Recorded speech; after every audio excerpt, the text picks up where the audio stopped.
Mesdames et messieurs, amis de la revue de presse, bonjour.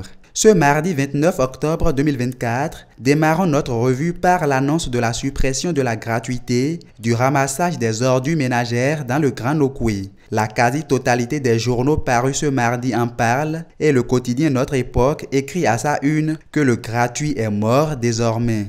Fraternité renchérit de son côté en affichant en manchette que l'heure du paiement a sonné. La mesure prend effet dès janvier 2025 à en croire Décryptage Info et un arrêté ministériel a même fixé les nouvelles conditions pour bénéficier du service de ramassage des ordures. À cet effet, le matinal fait savoir que la SGDS définit un nouveau mécanisme de collecte des déchets solides ménagers. Décryptage Info, qui est apparemment dans le secret des dieux, ajoute que la société qui assure la salubrité dans les communes du Grand Nokoué est favorable à la facturation via les factures d'eau et d'électricité. Pour ce qui concerne le coût de la prestation, Fraternité nous apprend qu'il varie de 3 000 à 5 000 francs CFA ou de 7 000 à 30 000 francs CFA selon la zone géographique. En justice, la Haute Cour de justice organise un séminaire sur son fonctionnement depuis hier lundi à Grand Popo. C'est le Figaro National qui nous apporte cette information en indiquant que la fonction juridictionnelle de l'institution sera au cœur des débats. La même information est relayée par Décryptage Info, d'après qui les juges examinent l'état actuel et futur de l'institution.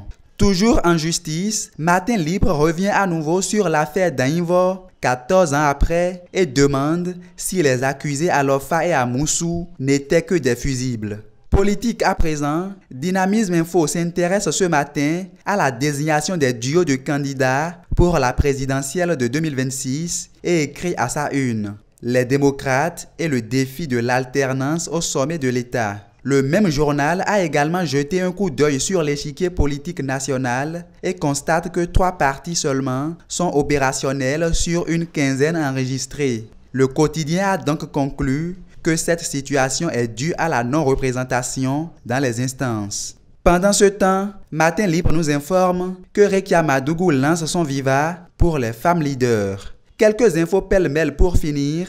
Dans l'église catholique, Éveil Info nous informe que Monseigneur Ruben Dario Meinardi est le nouveau nonce apostolique près le Bénin et le Togo. En football, la cérémonie de remise du Ballon d'Or s'est déroulée ce lundi 28 octobre 2024 et Fraternité nous apprend que la prestigieuse distinction est revenue au footballeur espagnol Rodri. Face à la menace terroriste au nord du Bénin, Dynamisme Info pose une question. Et si les parlementaires sur le terrain passaient un court séjour dans les localités? Bien malin, qui pourra répondre à cette question?